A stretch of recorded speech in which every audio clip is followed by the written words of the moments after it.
Bonjour, dans cette vidéo, nous allons voir comment réaliser la configuration de base.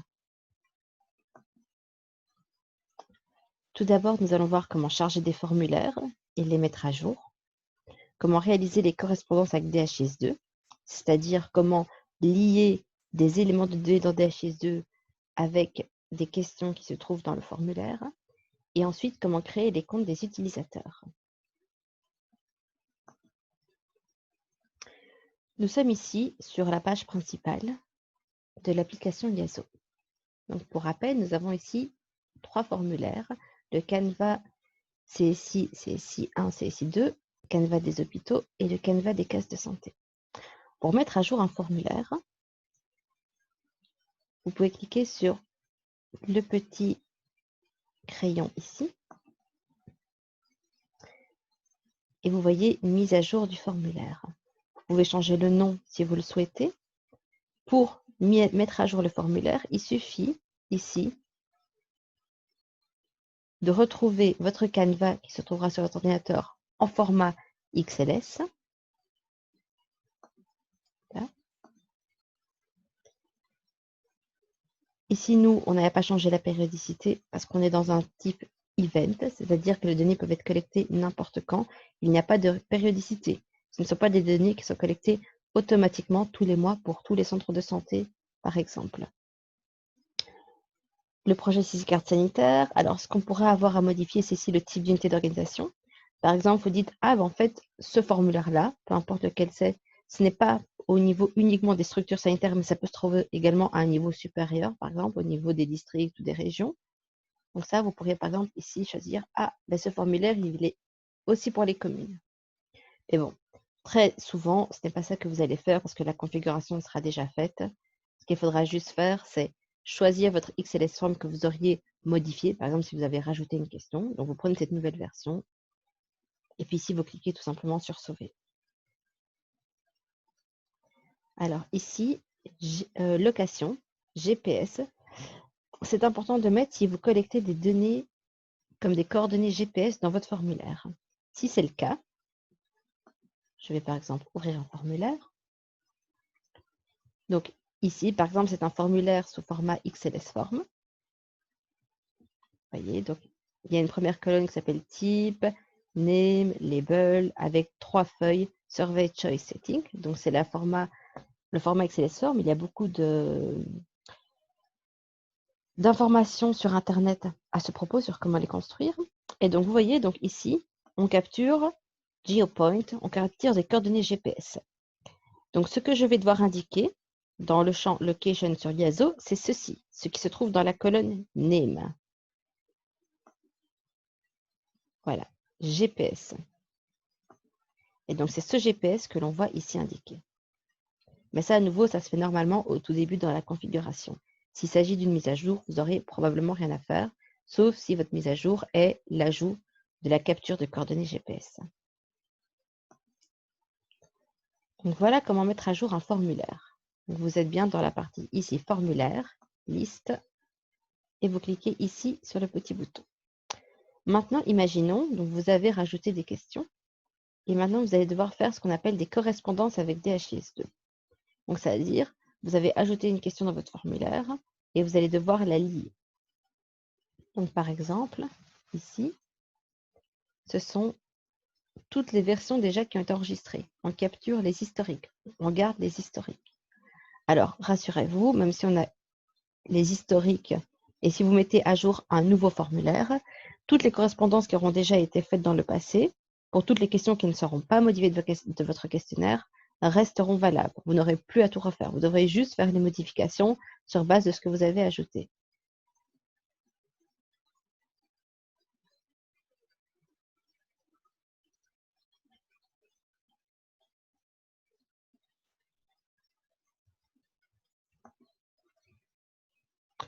Alors, mapping, vous voyez ici, mapping, ça veut bien dire les correspondances.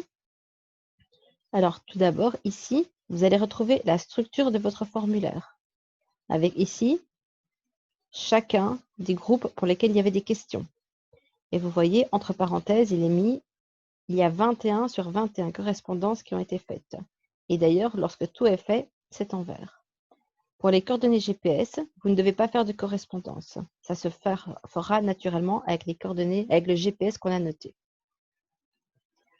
Et donc ici, vous pouvez cliquer sur la petite flèche à gauche et vous allez voir ici, par exemple, les questions.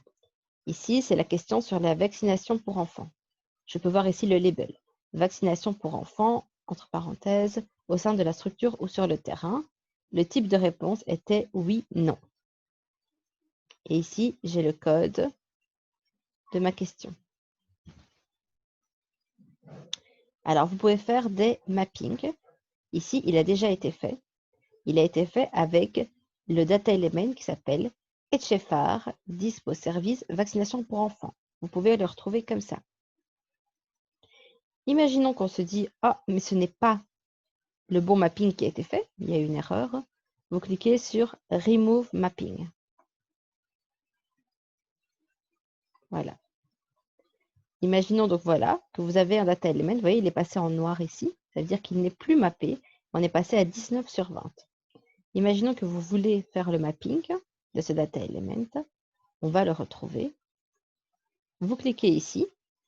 Et en tapant, automatiquement, ici, on va vous afficher les data elements qui sont dans DHIS2. Alors ici, je le retrouve. J'ai tapé VAX pour le début de vaccination et je trouve HFR, Dispo de service, vaccination pour enfants. C'était bien le bon data element. Je le sélectionne. Ici, donc, je vais avoir le détail de ce qu'on me propose. Donc, c'est bien ce data element qui s'appelle de cette façon-là. C'est un booléen. Donc, ça, c'est juste. En effet, c'est bien un oui, non. Hein, on peut vérifier ça aussi. Oui, non. Un booléen. Booléen dans DHIS2, ça veut dire oui, non. C'est bien un data element de type tracker. Donc, je clique sur confirmer. Et voilà, maintenant, le mapping est à nouveau fait. Et c'est à nouveau passé en vert. Et donc, voilà, ça, c'est une étape qu'on fait la première fois. Lorsqu'on a un formulaire, au début, ça peut prendre un peu de temps parce qu'il faut tout faire. Mais après, une fois que c'est fait, une fois que le formulaire est fait, il ne faudra plus le faire. Juste si vous ajoutez des questions, par exemple. Même si vous avez enlevé une question de votre formulaire, de votre questionnaire sous format XLS Form, vous pouvez laisser le mapping. Ce n'est pas grave. De toute façon, il n'y aura plus de nouvelles données qui vont rentrer pour cette question vu qu'elle ne sera plus collectée. D'ailleurs, vous pouvez garder la correspondance. Ce n'est pas grave. Et donc, voilà. Et donc, ici, vous avez tout le détail de votre formulaire.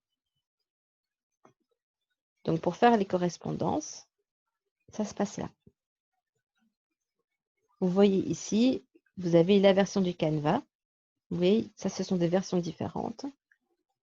Le nombre de questions pour lesquelles qui ont été liées. Donc, ça, c'est le nombre total de questions dans le formulaire.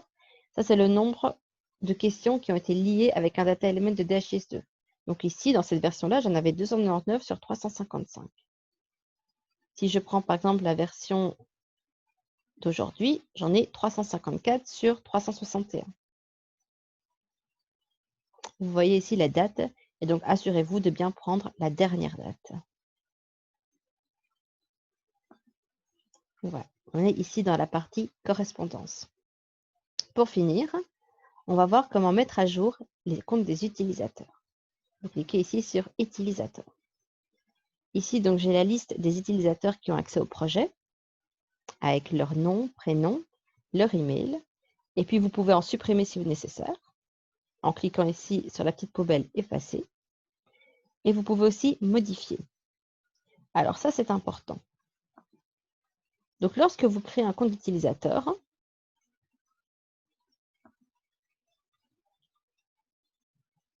en cliquant ici sur le bouton Créer,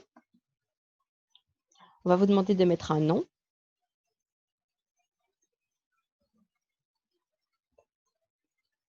Par exemple, nom, prénom,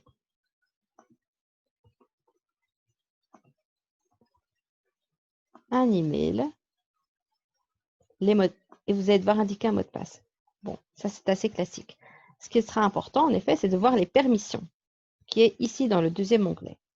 Vous allez devoir dire, est-ce que je donne accès à la complétude des données, aux correspondances avec DHIS2? Est-ce que cette personne peut faire les correspondances ou pas? Les correspondances sources, donc ça c'est avec plus les bases de données. les formulaires. Est-ce que cette personne peut avoir accès aux formulaires, aux unités d'organisation ou aux utilisateurs? Par exemple, je dis oui, cette personne peut avoir accès à tout. Par exemple, si vous avez un enquêteur sur le terrain, vous allez peut-être juste vouloir lui donner accès aux formulaires et aux unités d'organisation. Donc, cette personne ne pourra peut-être pas rajouter des utilisateurs, faire les correspondances ou avoir accès à la complétude des données. Mais on veut qu'elle ait accès aux formulaires et aux unités d'organisation. D'accord. Cette personne, maintenant, où se trouve-t-elle? Est-ce qu'elle peut avoir accès à l'entièreté de la pyramide sanitaire du Niger? Ou au contraire, est-ce par exemple un enquêteur qui se trouve juste dans un district ou une région? Si c'est le cas, vous pouvez choisir par exemple de lui donner accès uniquement à une région. Voilà, je lui donne accès à la région d'Agadez. Et voilà. Vous voyez, ça s'ajoute. Vous pouvez ajouter par exemple plusieurs régions. On pourrait avoir accès à 2 régions. Hop, on recherche. Et voilà, elle a accès à la région d'Agadez et à la région de Difa. Ça, en effet, donc ça veut dire que sur l'application mobile, qui se trouvera sur le téléphone ou sur la tablette, enfin sur l'appareil Android par exemple, du coup, cette personne, lorsqu'elle va ouvrir l'application Yazo, elle ne pourra encoder des données que pour Agadez et Difa. Ce qui est intéressant parce que ça permet de réduire le risque d'erreur, de se tromper. Voilà, donc ensuite vous cliquez sur Créer et la personne s'ajoutera ici à la liste.